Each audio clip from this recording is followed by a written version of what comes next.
Pues le damos. Ok, perfecto. Pues muchas gracias, Jaime, por estar aquí. Es todo un honor y además no lo veis muy bien en cámara, pero tenemos unas vistas espectaculares aquí. Así que está súper guay.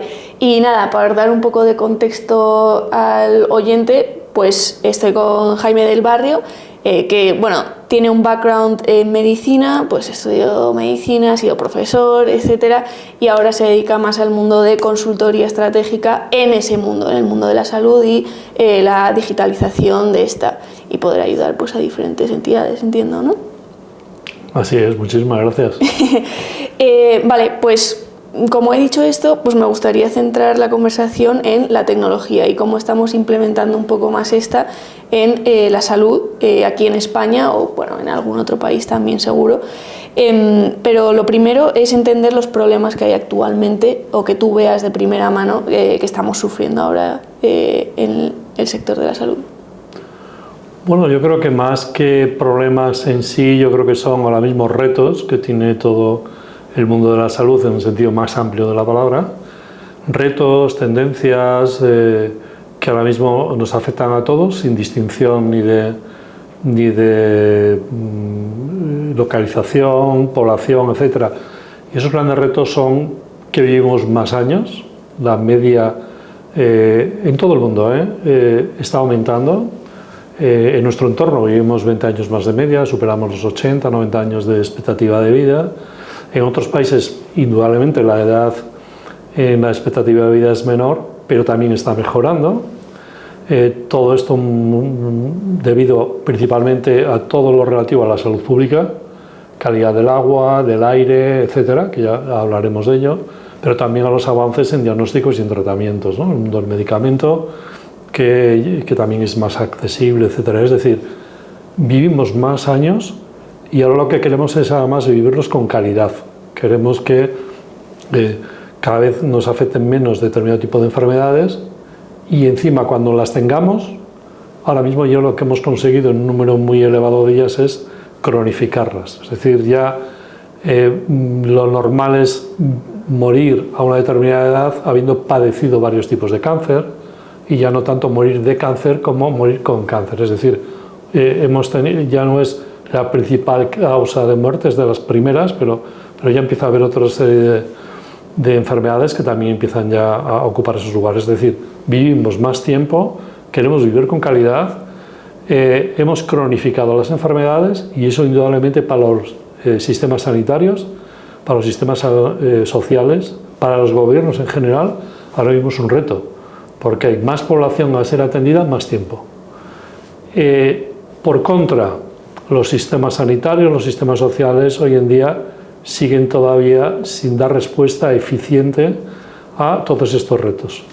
¿A qué me refiero? Según la propia Organización Mundial de la Salud, lo que hacemos es un 40% ineficiente. Es decir, duplicamos diagnósticos, los recursos y los procedimientos muchas veces son mejorables, la falta de profesionales muchas veces no es tanto el número como dónde están distribuidos y colocados, etcétera, etcétera, ¿no? Pero así todo, según también la propia Organización Mundial de la Salud, en el 2050, es decir, dentro de muy poquito, en el mundo harán falta 18 millones de profesionales sanitarios que no va a haber. Entonces, la única manera de hacer posible un aumento de la demanda, una disminución de la oferta, es de la mano de las nuevas tecnologías. Cuando hablamos de nuevas tecnologías nos estamos refiriendo a cosas que ya tenemos incorporadas en nuestro día a día desde hace años, en temas de consumo, de transporte, de relaciones entre nosotros, etcétera, etcétera, incorporarlas al mundo de la salud. Y digo salud y no solamente atención sanitaria, sino también salud. Salud es promoción de la salud, prevención de la enfermedad, etcétera, etcétera, ¿no? Y cuando hablamos de nuevas tecnologías, ahora mismo estamos un poco sobresaltados y con mucha incertidumbre de lo que va a suponer la inteligencia artificial y sobre todo la inteligencia artificial generativa, porque la inteligencia artificial llevamos ya varias décadas trabajando con ella. Esa es un poquito la punta del iceberg, pero debajo de eso hay muchos procesos, procedimientos que incorporan soluciones digitales a cosas que hacemos habitualmente. Por ejemplo, no es ahora mismo de recibo tener que tener problemas para solicitar una cita de un médico, de una enfermera, cuando ya en otros sectores de la vida lo hacemos de manera automática. Luego, por lo tanto, en un extremo está la inteligencia artificial, pero en extremos mucho más sencillos está la automatización de procesos, está la optimización de recursos. No tiene sentido que dupliquemos pruebas diagnósticas. En España se duplican un 56% las pruebas diagnósticas. Es mucha prueba, entonces eso es un coste, eso es posibilidades de producir daño al paciente, porque hay pruebas muy inocuas, pero hay pruebas que también producen daño. Entonces, simplemente el mero hecho de conectar sistemas, de procesos, de unificar las cosas que hacemos, pues redunda en todo esto. En definitiva, cuando hablamos de nuevas tecnologías aplicadas a la salud, estamos hablando de esto. Estamos viendo la atención sanitaria, donde hacemos las cosas y en donde podemos mejorar los tiempos, los procedimientos, los gastos.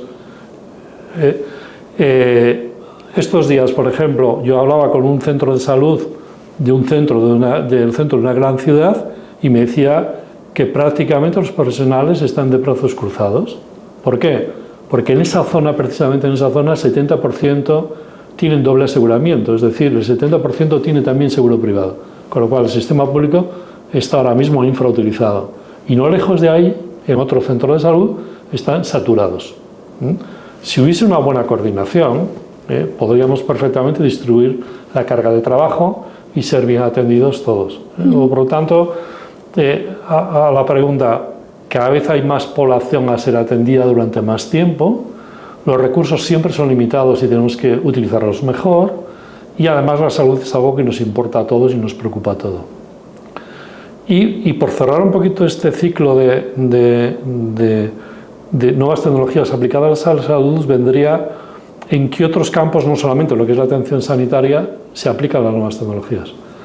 Y se aplican ahora mismo en temas de formación. Cada vez los médicos, los profesionales sanitarios, tenemos mayor acceso a la formación gracias a estas nuevas tecnologías.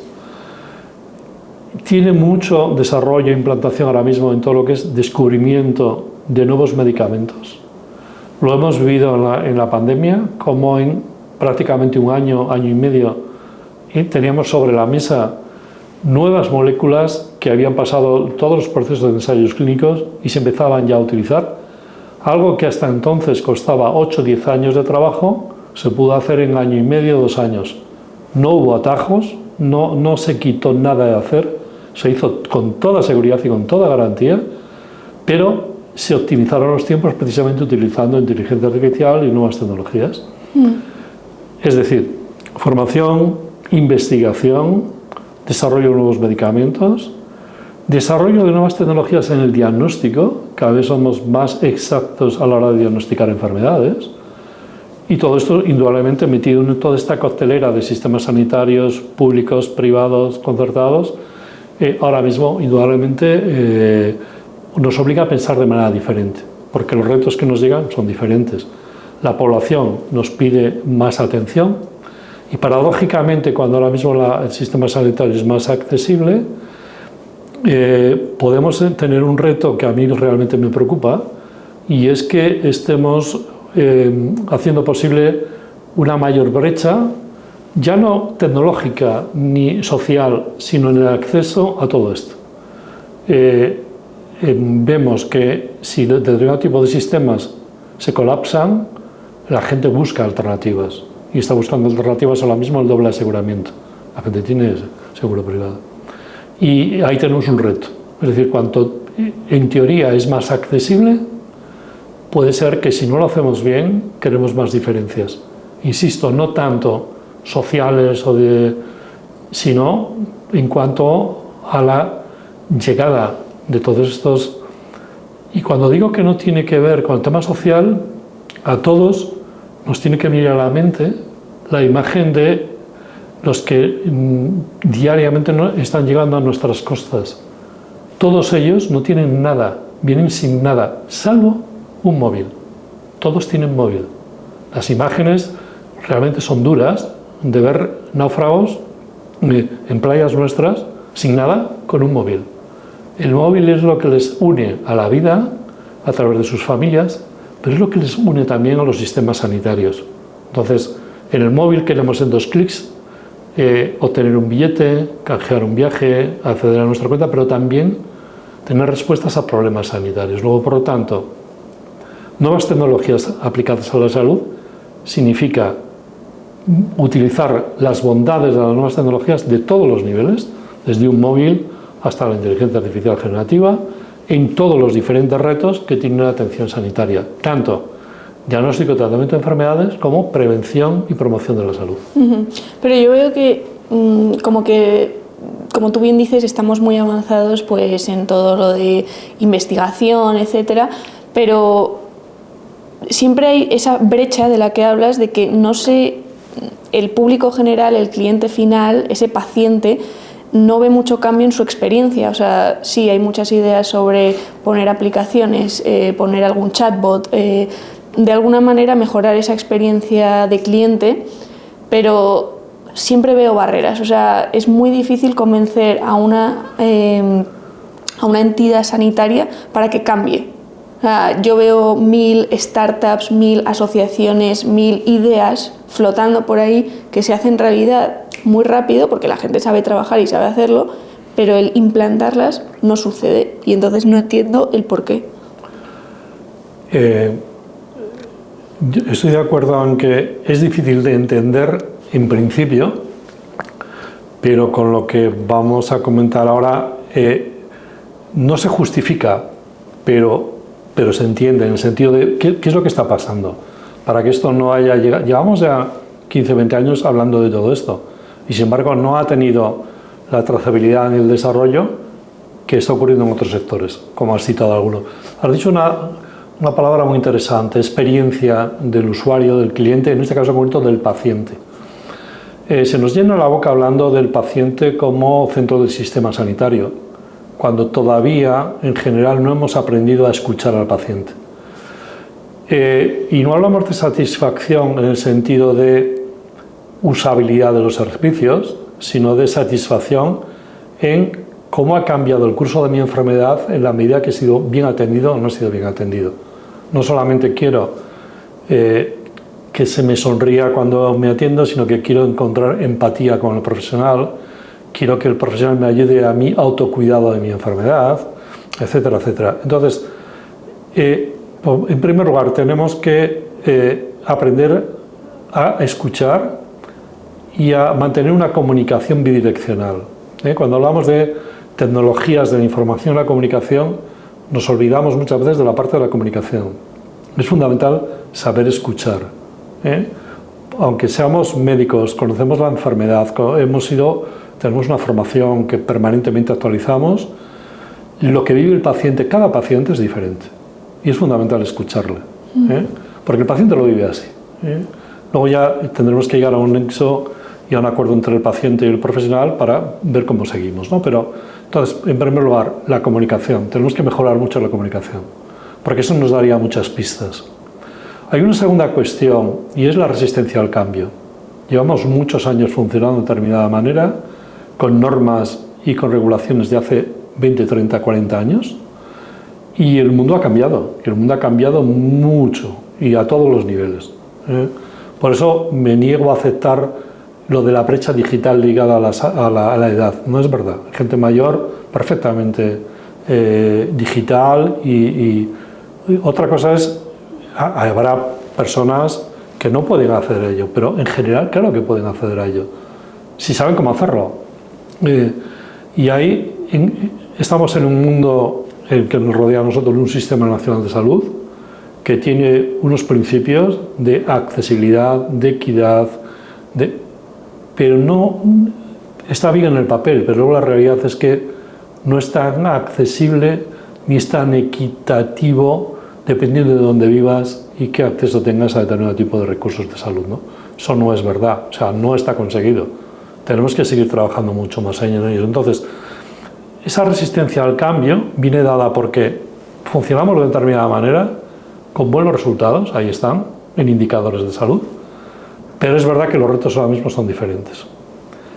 Y aquí meteríamos otra cuestión, que es la atención sanitaria en el sistema sanitario público, que es la mayoría, y el sistema sanitario privado. Me ponías el ejemplo de que determinado tipo de soluciones ligadas al mundo de las startups, de emprendimiento, tienen como un recorrido muy rápido cuando están en el mundo de lo privado. Y cuando están en el mundo de lo público, tienen mucha lentitud, cuesta entrar, cuesta... Y ahí nos chocamos un poquito con que las leyes de las que nos hemos dotado, las reglas de juego de las que nos hemos dotado, sistemas sanitarios públicos, son de hace mucho tiempo, necesitan cambiarse y adecuarse para que sean más flexibles, más ágiles, haya más interoperabilidad, conectividad, etcétera, etcétera, ¿no? Que va ligado a todo esto. Y ahí tenemos que contar con la complicidad de los profesionales sanitarios. Los profesionales sanitarios tendrían que estar liderando ahora mismo este cambio. Y sin embargo, salvo excepciones, que siempre las hay, la mayoría son un poquito reactivos. Claro, rápidamente alguien se dice, hombre, o sea que el sistema sanitario público lo tiene más complicado porque es público. En principio digo que sí, pero inmediatamente me salta a la cabeza la agencia tributaria. La agencia tributaria nuestra es pública y os puedo asegurar que es muy eficiente. O sea, sabe perfectamente la trazabilidad de todos los ciudadanos en todos los momentos de su vida a lo largo del año. Entonces, tenemos un ejemplo de una institución pública que es perfectamente eficiente. Y me dice, no, es que, claro, el tema recaudatorio, no. Yo lo que voy es a la estructura que hay dentro. O sea, cuando se quiere, se puede. Eso es todo incentivos. Hace como que no. Incentivos, llamémoslo como sea. O sea, a tu pregunta...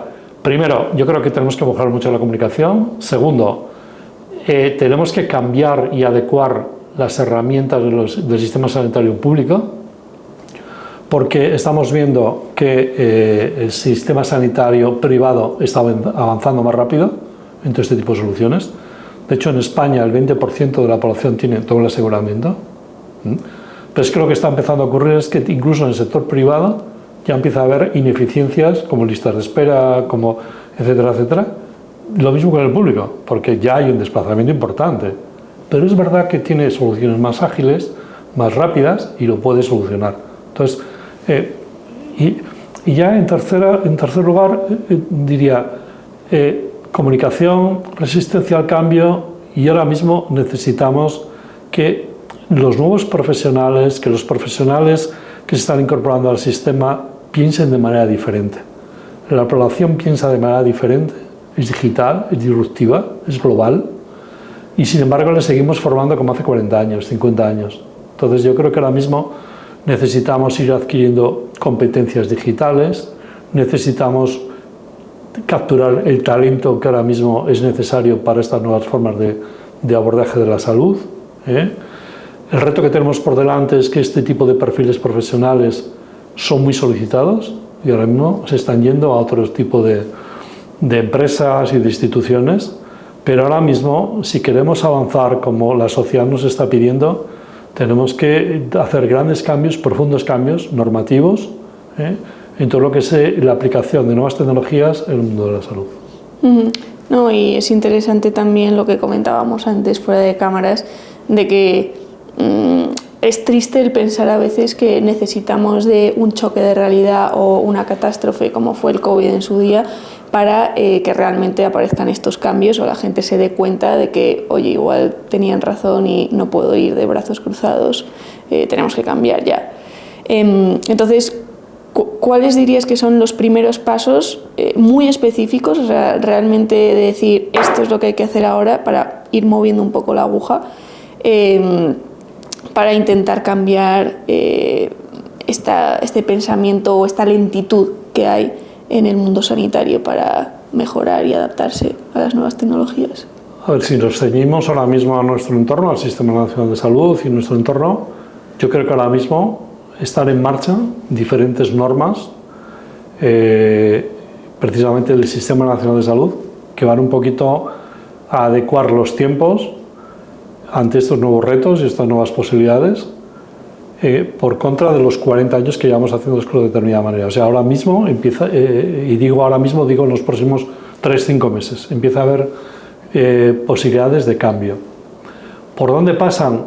Pasan porque en un mundo global, digital y disruptivo, no es entendible que haya 17 servicios regionales y que en cada servicio regional, en cada hospital, haya un sistema operativo diferente. Es decir, si vamos a grandes corporaciones, de la banca, de la consultoría, etcétera, etcétera, que están trabajando con miles de empleados en cientos de países del mundo, tienen un solo sistema operativo. Aquí tenemos uno prácticamente en cada hospital. Con lo cual, estamos hablando de organizaciones que, desde el punto de vista informático, digital, no se hablan técnicamente, tecnológicamente. Esto, lógicamente, no es entendible en el siglo XXI. Entonces, hay que dar un golpe a la mesa y decir, señores, se acabó ya.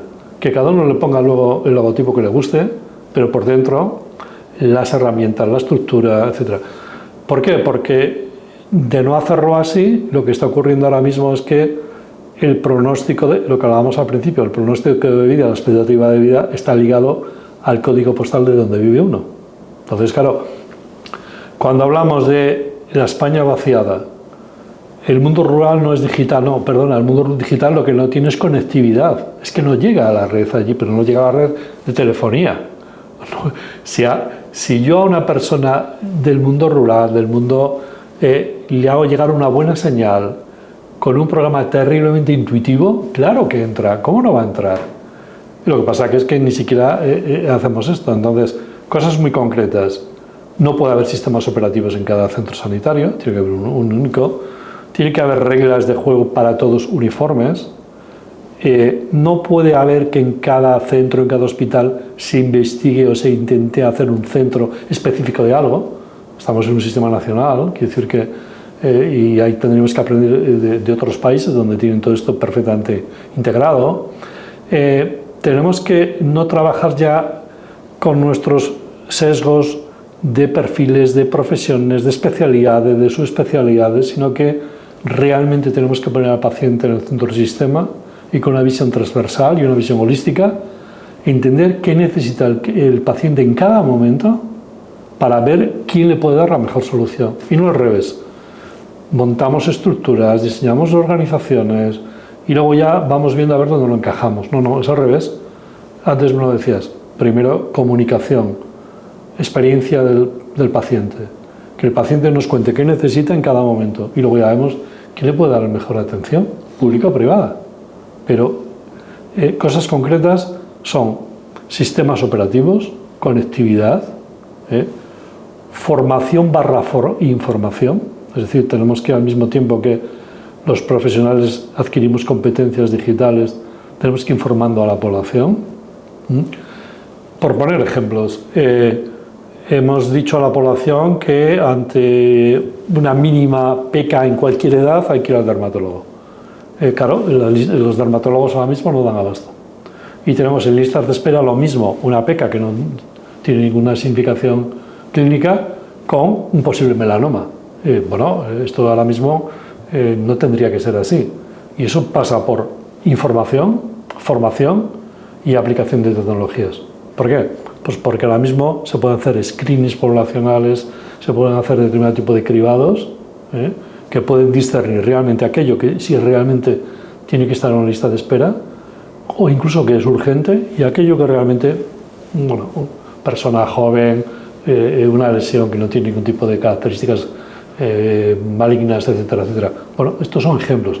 Y eso es conectividad, interoperabilidad, formación y información a la población. Y, a ver, todo esto suena muy bien y pues todos tenemos muchas ideas, sabemos lo que hay que hacer, pero siendo realistas, los humanos somos procrastinadores y me gustaría saber quién es el que tiene la última palabra, porque a mí me ha pasado, lo he visto de primera mano, como una persona puede tener una idea maravillosa, tener todo el plan hecho, tener la solución hecha, pero llegas al sitio, todo el mundo dice, sí, maravilloso, lo vamos a hacer, pero no sabes por qué, nunca sucede. ¿Quién tiene esa última palabra para decidir, oye, si realmente necesitamos esa mejor conectividad o esa mejor formación, quién es esa persona que realmente va a hacer que suceda? Porque podemos ir a todas las instituciones, podemos hablar con el que sea, que te van a decir sí, sí, sí, pero en realidad es un no, no, no. Entonces me gustaría saber cómo se hace el cambio, porque es que la solución está ahí, sí, pero la aplicación nunca está.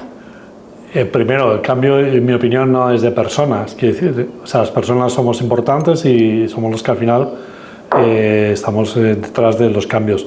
Pero cuando me preguntas quién, yo creo que no es nadie en concreto y yo creo que todos un poquito. ¿Qué quiero decir con todo esto? Yo creo que si vamos al mundo de la atención sanitaria, yo creo que las sociedades científicas tienen muchísimo que hacer. Siguen trabajando de una manera de otra época, tienen que hacer cambios. Las organizaciones sanitarias, tipo de colegios profesionales, tienen que hacer cambios. Sinceramente, yo creo que el cambio va a venir sobre todo por los pacientes. Los pacientes que a veces están más informados, están buscando soluciones y aquellos que les hagan llegar las soluciones, en este caso concreto a través de un móvil, van a entrar ahí directamente.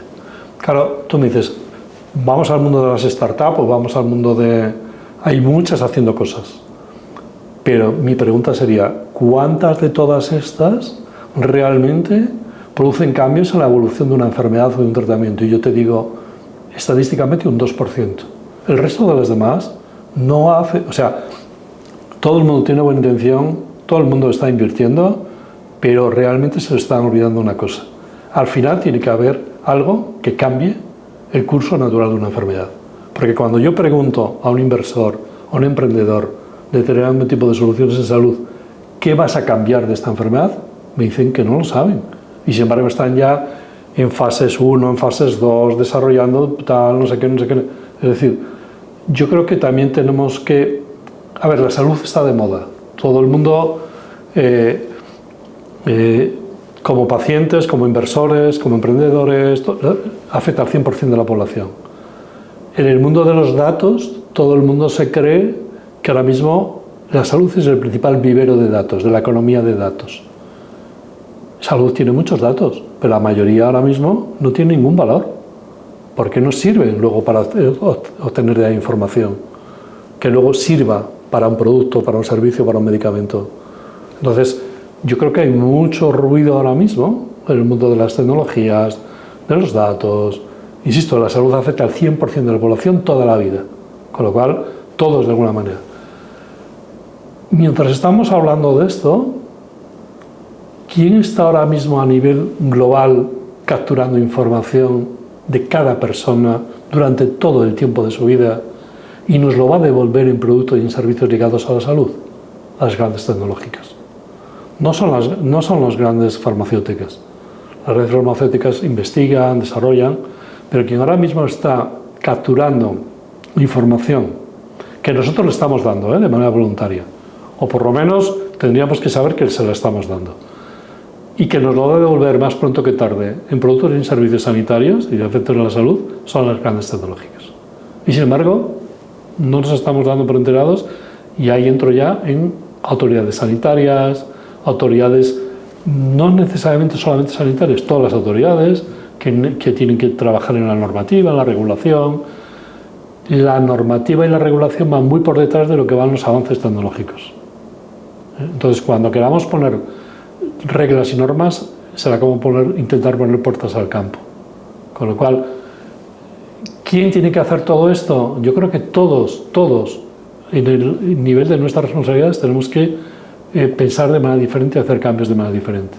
¿Quién tiene más responsabilidad? Los profesionales sanitarios, los gestores sanitarios, las autoridades públicas. Pero también nosotros como pacientes somos responsables y tenemos que ser corresponsables de nuestra enfermedad y de nuestra salud. Entonces, yo creo que no hay una solución mágica. Lo que yo creo que tenemos que tener claro es que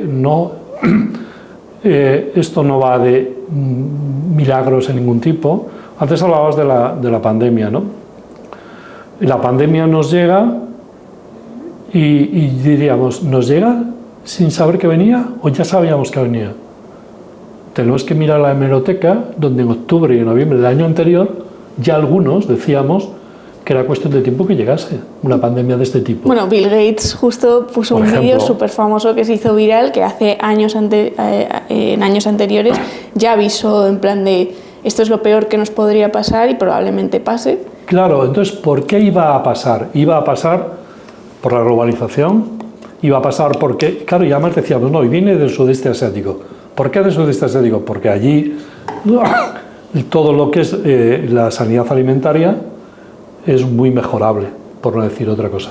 Entonces sabíamos que allí la convivencia entre humanos y animales domésticos podría favorecer en cualquier momento el salto de cadenas, y determinado tipo de patógenos del mundo animal saltaría al mundo humano, y el mundo humano no tendría defensas. Y como encima el mundo humano viaja en 24 o 48 horas a cualquier sitio del mundo, transmitiríamos y transportaríamos este tipo de esto. Lo sabíamos. ¿Qué hicimos? Porque uno de los grandes retos que tiene ahora mismo, o sea, la inteligencia artificial tiene mucha incertidumbre, pero tiene certidumbres. Una de ellas es que nos va a ayudar a predecir lo que puede pasar en relativamente poco espacio de tiempo. La pregunta es, ¿vamos a tomar decisiones de algo? O sea, no las estamos tomando con lo que tenemos delante, las vamos a tomar con lo que puede llegar a pasar. Nuestra experiencia es que no lo hemos hecho hasta ahora. Con la pandemia veníamos tiempo atrás hablando y predicando en el desierto, ya no solamente de la pandemia, sino de cómo podíamos cambiar las formas de hacer las cosas ayudados de las nuevas tecnologías. Y sin embargo, no lo hicimos. Llega la pandemia y en 48 horas lo que era imposible pasa a ser posible. Y cuando no podíamos hacer una consulta virtual, pasa a ser posible. Tecnológica y legalmente. Cuando no podíamos prescribir y recetar un medicamento si no eras presencialmente, de repente se podía hacer, etcétera, etcétera. ¿Qué es lo que ocurrió? Y no se podía compartir información, y no se podía comentar. ¿Qué ocurrió? Que pasó la pandemia y hemos vuelto para atrás. ¿Por qué? Porque en la pandemia buscamos soluciones coyunturales a problemas estructurales.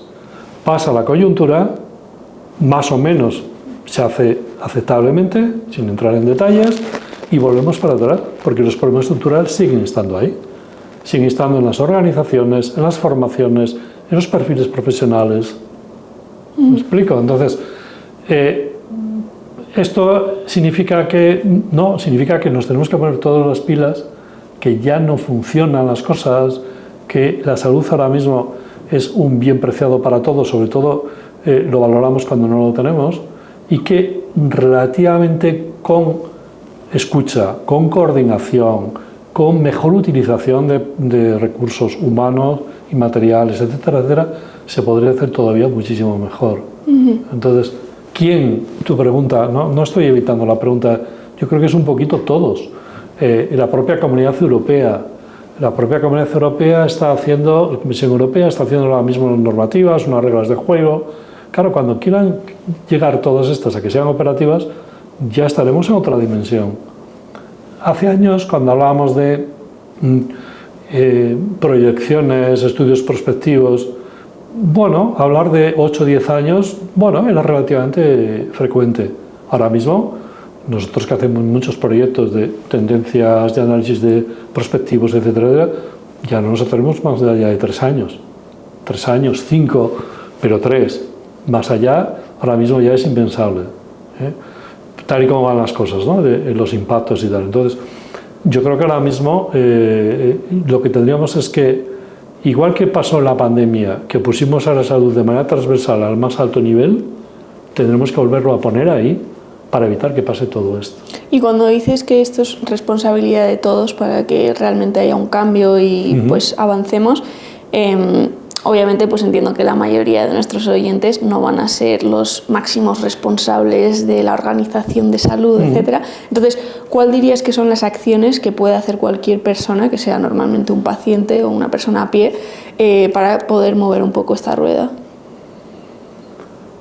A ver, es que si vamos a cosas muy concretas de los pacientes, pues yo diría, lo primero es pacientes con una mayor nivel de autocuidado, mayor nivel de autorresponsabilidad. ¿A qué me refiero? Al uso que hacemos de determinado tipo de recursos públicos, en este caso concreto, como son consultas, medicaciones, etcétera, etcétera. Hay un porcentaje muy elevado de consultas no necesarias, de medicamentos que no son necesarios, etcétera, etcétera. temas de, por ejemplo, nosotros, el mundo de la salud, es un contribuyente neto, hablando de sostenibilidad, el mundo de la salud es un contribuyente neto a la huella de carbono. O sea, nosotros, con la propia actividad que hacemos en los hospitales, en los centros de salud, con los quirófanos, con los transportes, con las medicaciones, con todo esto, impactamos, tenemos un efecto en gases de efecto invernadero de un 5%. 5%, ¿eh? Pero es que, paradójicamente, esta contribución al cambio climático está generando que el cambio climático, a su vez, está ahora mismo siendo el causante del aumento de las enfermedades transmisibles y no transmisibles. Es decir, estamos viendo ya vectores de agentes patógenos de cualquier sitio del mundo que ahora mismo, con el cambio climático, aumento de temperaturas, están viajando por el mundo. Aumento de enfermedades transmisibles, pero también las no transmisibles. Muertes por calor, insuficiencias cardíacas, etcétera, etcétera. Es decir, estamos en una doble responsabilidad. Generamos más impacto y el impacto a su vez genera más huella. Y me dices, ¿y a nivel individuo qué hacemos? Bueno, pues el otro día, cuestiones tan... Dices, bueno, una botella de plástico, cada vez que yo bebo agua, tiro esta botella de plástico a la papelera, incluso la reciclo, o la vuelvo a rellenar y me vuelvo a tomar una botella de plástico. Yo veo una pasta dentrífica que me venden en una farmacia, una viene sin estuche, la otra viene con estuche y con plástico. Por un tema de responsabilidad, yo ahora mismo me voy con la pasta dentífrica que no tiene caja ni no tiene plástico. Quiere decir que podríamos poner ejemplos de nuestra vida diaria, en los que podemos contribuir de manera proactiva a generar menos huella y contribuir a una salud colectiva global, ¿vale? Lo mismo ocurre con eso. Ahora mismo, en nuestro entorno, estamos en los últimos años viendo cómo aumentan enfermedades que decíamos no transmisibles. Por ejemplo, la obesidad. La obesidad es ahora mismo una enfermedad endémica de los países del primer mundo. O sea, España ahora mismo está teniendo unos crecimientos muy importantes. Y eso depende de los individuos y depende de las colectividades, y de la manera en la que comemos, bebemos y nos relacionamos. O sea, es sinónimo de estatus social ser un transgresor dietético y comer mal. Pues hombre, yo creo que tendría que ser al contrario. Tenemos información, podríamos hacerlo de determinada manera, ¿no? Entonces, ¿podemos contribuir a la salud individual? Indudablemente. ¿Podemos contribuir a la salud colectiva? Indudablemente. Eso ya como de una manera básica. Y luego, en la manera de la utilización y de los usos de los servicios sanitarios, tanto sanitarios como sociales.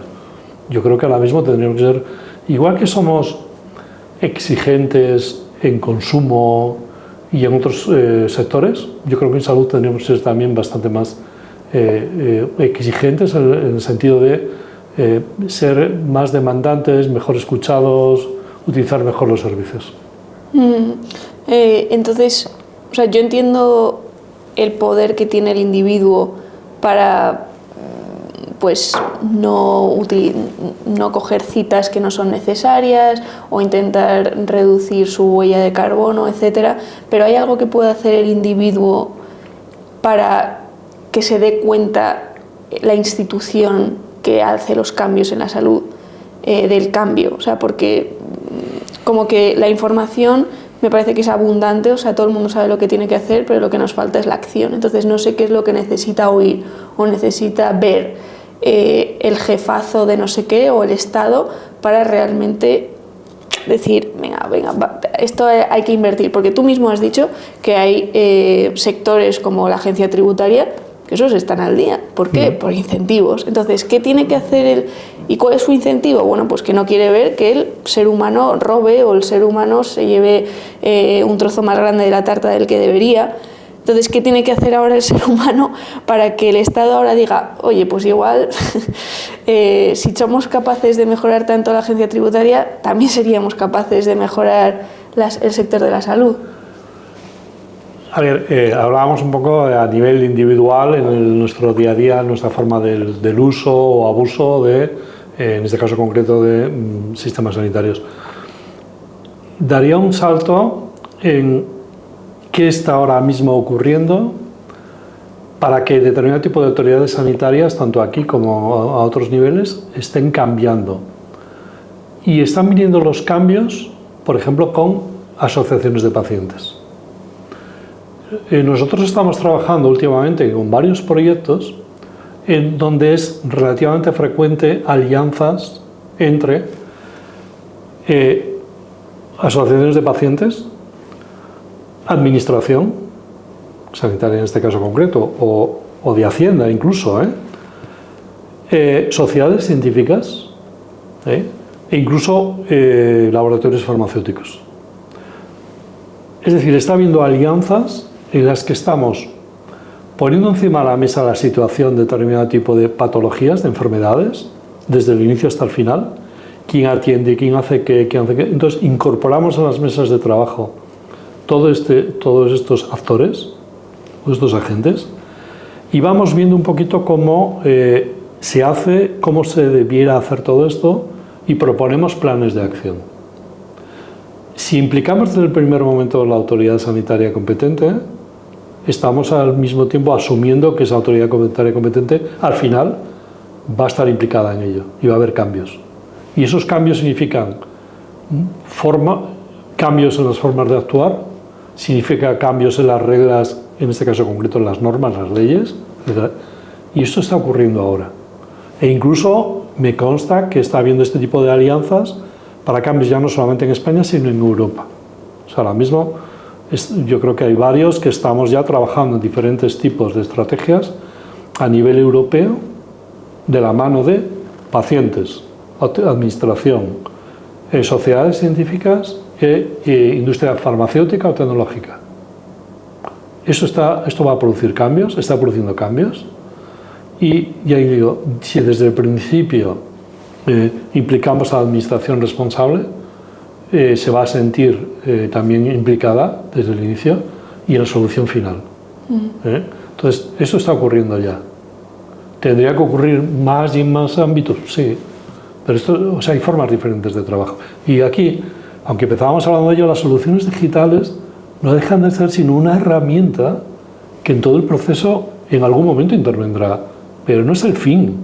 O sea, cuando hablamos de inteligencia y yo me siento con los arquitectos que hacen algoritmos y todo esto, ellos me preguntan a mí: oye, Jaime, como médico, ¿cuál es tu problema de salud que pretendes resolver con un algoritmo? Yo le planteo el problema que me ha trasladado a mí el paciente.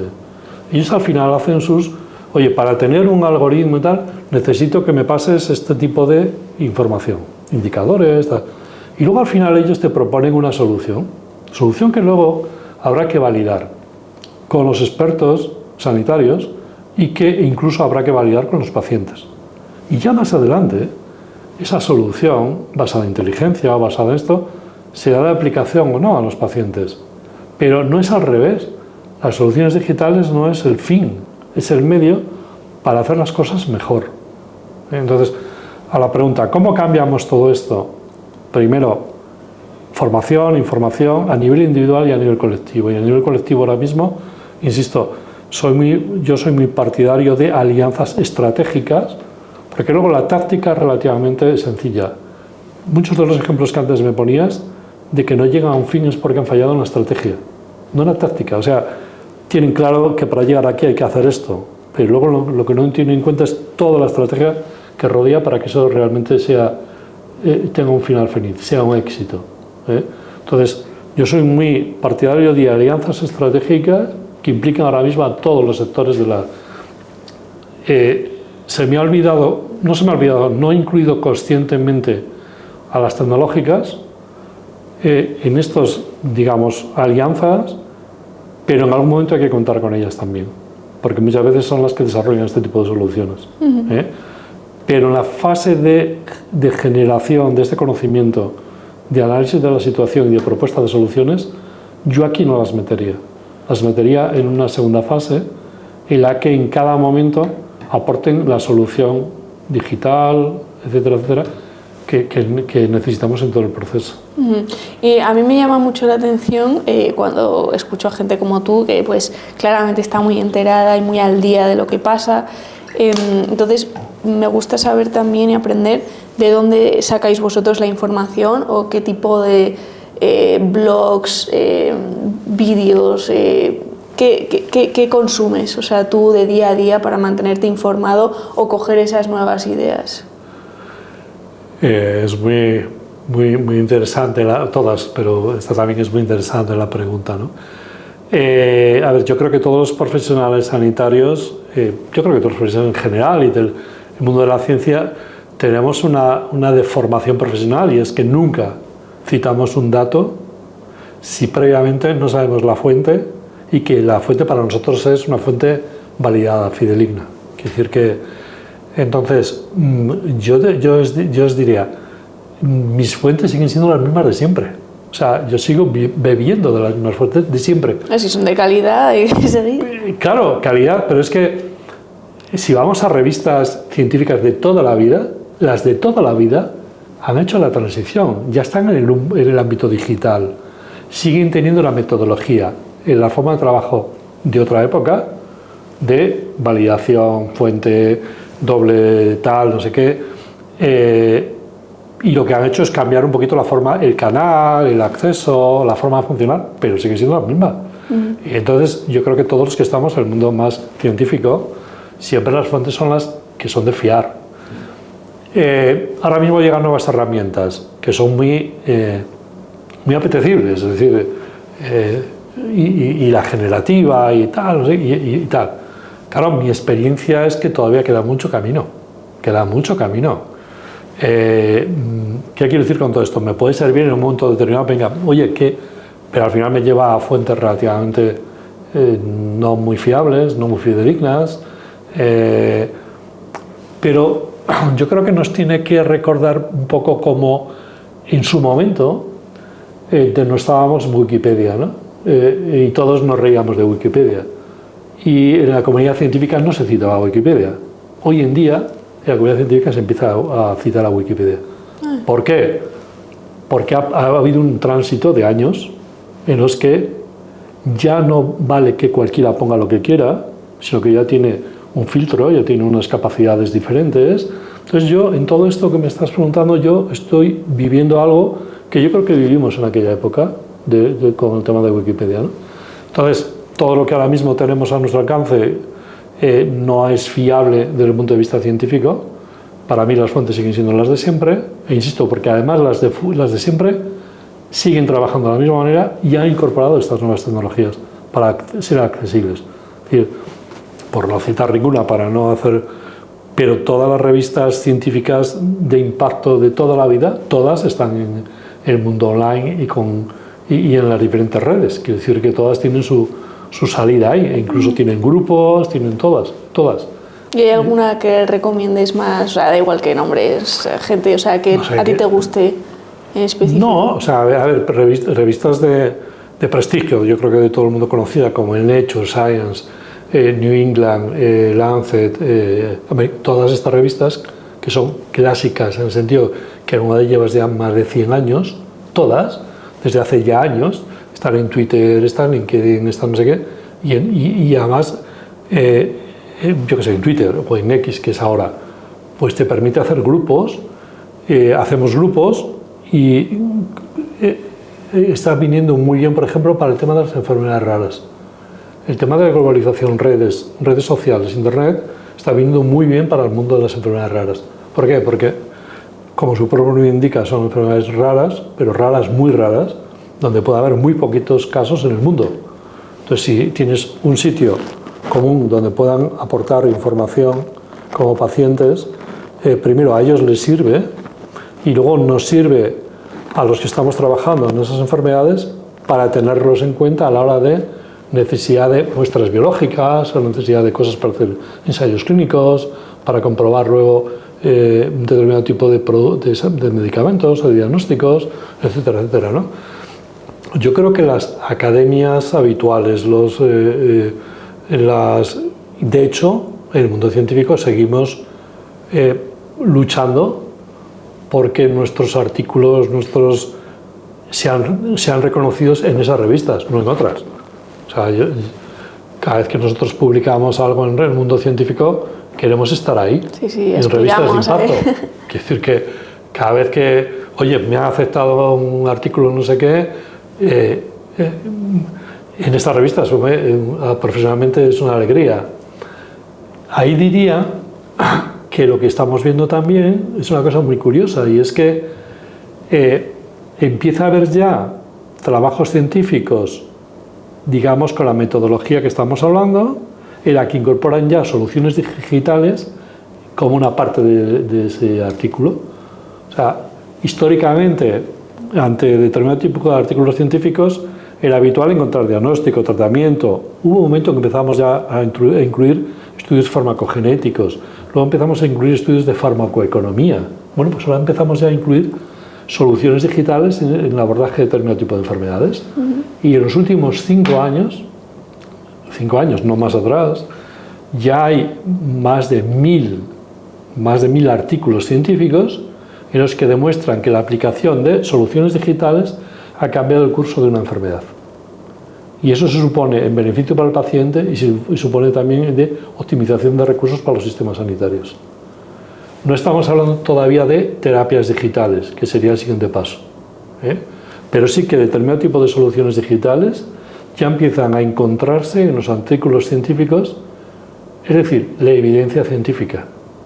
Entonces, cuando a mí me hablan de soluciones digitales aplicadas a la salud, este tipo de startup que tú me estás comentando, yo al final lo que busco es la evidencia científica de que siguiendo una metodología correcta se ha cambiado el curso de una enfermedad. Ahí empiezo yo a creerme esa solución. Hasta entonces no me la creo, porque hipótesis hay muchas, pero cuando empiezo ya a tener encima de la mesa evidencia científica con una metodología, con un método que está perfectamente contrastado, de que eso cambia el curso de una enfermedad, ahí ya me empiezo yo a creer que esa solución digital puede ser de aplicación en esta enfermedad. Y eso ocurre, como te decía, en un 2% de las diferentes iniciativas de emprendimiento que hay de transformación digital en salud. Y actualmente en todo esto que lees y consumes, ¿hay algún tema en específico, puede ser dentro de la salud o fuera, no pasa nada, que te esté llamando mucho la atención y que estés muy intrigado o te haga ilusión, en plan de que todos tenemos un tema que siempre está haciendo run en nuestra cabeza, o que siempre que vemos un titular o vemos un blog o vemos un vídeo le damos clic porque decimos, joder, es que quiero saber más? A ver, yo que estoy en el mundo académico y en diferentes es verdad que, como tú bien dices, cada vez que veo alguna noticia, y te diría que prácticamente diariamente hay noticias de aplicación de inteligencia artificial, sobre todo si estás en varias bases de datos de literatura científica, todos los días hay cosas, ¿no? Sí. Con lo cual es muy difícil seleccionar. No, eso la mayoría me sirve para estar un poquito al día, ¿no?, de lo que está ocurriendo, cómo se están moviendo las cosas, etcétera, etcétera. Me preocupa muchísimo el ruido, y me preocupa la accesibilidad que hay de ese ruido a la población en general, ¿no? Porque ahora mismo...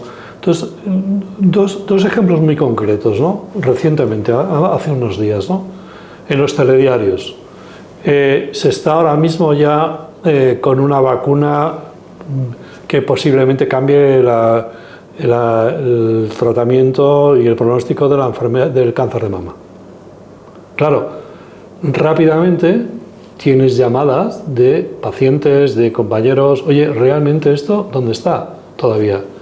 Claro, cuando luego lees la letra pequeña, dices, no, se está empezando ahora mismo. Sería una vacuna que en este momento se ha dado a un solo paciente, varias dosis durante un año, y todavía tenemos que seguir fases para aplicarlo a más pacientes, más tiempo. Pero sin embargo, en el telediario, el titular ya era, y además como se replica, los telediarios son todos los mismos, sí. Yo digo, hombre, ninguno tendrá algún redactor que se le ocurre un poco más, porque... Que lo lea al menos. Que lo lea, ¿no? Porque luego lees la letra pequeña y es... un paciente tal, no sé qué, pero sin embargo ya a los pacientes les crea ahora mismo Entonces yo creo que ahí los profesionales sanitarios tenemos que estar pegaditos al paciente y no, cuando el paciente te viene porque ha leído algo en internet, de entrada no rechazarle, ser un poquito más comprensivo, ser mucho más asertivo, porque el paciente ya ha llegado y se agarra a ello, porque es su supervivencia. Entonces yo creo que ahí los profesionales tenemos que ser mucho más comprensivos de que el paciente ahora mismo bebe en internet. Entonces, por un lado eso, ¿no? Me preocupa mucho las noticias que en un momento determinado, los titulares, vivimos en un mundo de titulares. Sí, el clickbait. Vivimos en titulares. Yo, en algún momento, ante un titular, he hecho un comentario a la redacción de ese periódico para, en base a datos y a hechos, decir que ese titular es erróneo y ver cómo incluso hay otros comentarios que más o menos te dan la razón y ves cómo no cambia el titular. Y el titular es falso. No puedo citar cosas, pero esto está ocurriendo. Entonces yo ahí me preocupan mucho los titulares, porque los titulares no se corresponden ni siquiera con los contenidos, muchas veces. Eso por un lado. Y luego, por otro lado, me preocupa ahora mismo el mundo de lo digital, todo el mundo de la salud mental. ¿A qué me refiero? Permanentemente estamos ahora mismo haciéndonos ecos de el aumento ahora mismo de determinado tipo de situaciones con diferentes diagnósticos relativos al tema de la salud mental, de todo tipo. Y al mismo tiempo que estamos haciéndonos eco del aumento, de la incidencia, no estamos, el sistema sanitario no está dando respuesta a toda esta demanda. Está habiendo una diferencial muy grande entre lo que estamos transmitiendo, preocupados, y al mismo tiempo no estamos siendo... ¿Qué es lo que está ocurriendo? Lo que está ocurriendo es que yo estoy observando cómo aparecen determinado tipo de soluciones en las redes, plataformas, webs, etcétera, etcétera, donde están intentando ocupar este espacio y están ofertando supuestas terapias, soluciones, ni siquiera profesionales, sí. Ni siquiera... Y eso está ocurriendo. No lo digo yo, lo decía recientemente un directivo de la Sociedad Española de Neurología. Ellos de manera proactiva denuncian más de 200 páginas al año, que son páginas fraudulentas, páginas donde no están realmente... detrás de esas páginas no hay profesionales. Y me preocupa que si el sistema sanitario no es capaz de dar respuesta ante una demanda, en este caso concreto, de una atención sanitaria, crezcan ahí defraudadores, etcétera, etcétera, ¿no? ¿Por qué? Pues porque el paciente, y sobre el paciente mental, es un paciente muy vulnerable. Entonces, a esto me preocupa. De hecho, nosotros estamos colaborando ahora mismo con un grupo que está intentando trabajar en este campo, de la salud mental digital. ¿En qué sentido? De soluciones digitales, pero verificadas, contrastadas, porque el paciente, antes hablábamos de la pandemia, cuando antes de la pandemia veíamos qué grupos de pacientes utilizaban la videoconferencia, el grupo de pacientes que menos la utilizaban eran los enfermos mentales, en un 20 y tantos %. Cuando ha pasado la pandemia, el único grupo que ha aumentado y mantiene el uso es el de los enfermos mentales, con más del 40% del uso de la consulta digital, de la consulta online. Luego, por lo tanto, no demos por antes me decías, ¿no? Escuchemos al paciente. No demos por hecho que el paciente es así o asado. Escuchémosle. Y ahora mismo tú dices, ¿qué me preocupa de lo que veo? No me preocupa tanto las innovaciones, los cambios, no me preocupa los titulares falsos que vienen a crear falsas expectativas al dolor y al sufrimiento de muchos pacientes y de muchas familias. Y dentro de ese campo me preocupa mucho ahora mismo el vacío grande que hay entre un aumento en todo lo que son procesos ligados a la salud mental y la escasez de oferta desde el punto de vista sanitario. Genial, pues muchas gracias. Y bueno, primero preguntar si hay algo que quieras añadir para acabar, o algo que me haya faltado preguntarte o que te parezca importante destacar o si no, pues no. No, en principio yo creo que hemos abordado un poquito todo. Yo creo que, sinceramente, yo creo que no somos ajenos a todo esto que hemos estado hablando, ¿no? De la salud nos importa a todos, cómo mantenemos más tiempo la salud y cómo afrontamos la enfermedad nos importa a todos. Y lo que tenemos que ver un poquito es qué aliados tenemos en el camino para que nos ayuden a ello, ¿no? Y ahí estamos como individuos, como pacientes, como responsables sanitarios, como empresarios, yo qué sé. Las empresas ahora mismo, de todo tipo, si les preocupan sus empleados, tienen que ser empresas saludables en todos los sentidos, calidad de vida, confort, puestos de trabajo, así retienen el talento, no solamente con condiciones económicas, sino también saludables. También el tema de las empresas saludables yo creo que también es un tema a incorporar. Habría diferentes cuestiones, pero yo creo que hemos abordado un poquito todo, ¿no? Y si la gente quiere saber más de ti o encontrarte, bueno, sé que tienes un libro que recomiendo sobre las tecnologías en el mundo de la salud, pero no sé si alguien te quisiese contactar o hay alguna plataforma donde suelas poner más información o blogs o algo. No, yo creo que ahora mismo, como todos los profesionales, tenemos nuestro LinkedIn, tenemos nuestro X, pero bueno, yo creo que si quieren contactar, que lo hagan a través tuyo, ¿no? Y así... pero bueno, estoy en las redes y estoy en todo. No tengo... en su momento tuve un blog, pero los blogs ya hubo una época en la que pues pasaron a mejor vida y ahora sí. Yo creo que... Bueno, yo creo que están resurgiendo, ¿eh? Eso es opinión. No lo sé, o sea, por no hacer ninguna publicidad en ninguna red, pero probablemente ahora mismo la que más estoy en varias, pero probablemente la que más hay interacción con un nivel profesional y un nivel de personas, de pacientes y profesionales, probablemente sea LinkedIn, ¿no? Y ahí sí que estoy accesible y contesto, los llevo al día. Vale. Y nada, a tu disposición y al de todos los que nos hayan estado escuchando. Genial, pues muchísimas gracias. Muchas gracias a ti.